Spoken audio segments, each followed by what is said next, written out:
সময় বয়ে চলেছে, সময় কারুর জন্য দাঁড়ায় না। আমরা কি সময়ের সাথে চলেছি? নিজেকে প্রশ্ন করি।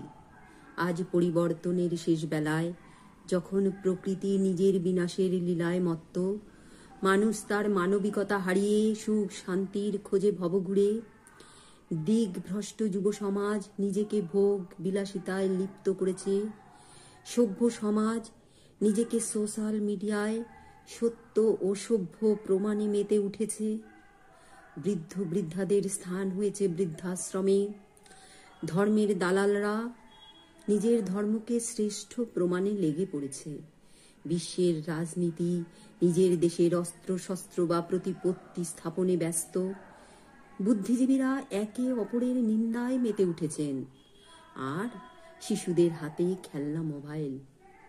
এই পতিত সমাজের উন্নতি কি সম্ভব? সময় বলছে, জাগো বন্ধু জাগো, অন্ধকারের নিদ্রা থেকে জাগো, আমি তুমি ভেদাভেদের অন্ধকার থেকে জাগো, আরো চাই এই মিথ্যা আশার অন্ধকার থেকে জাগো, না হলে হারিয়ে যাব এই ইচ্ছার বেড়াজালে। ঘোর অন্ধকারে আলোর তারা জ্বালিয়ে দাও, উঠতে হবে, জাগতে হবে, লাগতে হবে কাজে, জগৎ মাঝে কেউ বসে নেই, মোদের কি ঘুম সাজে। নমস্কার।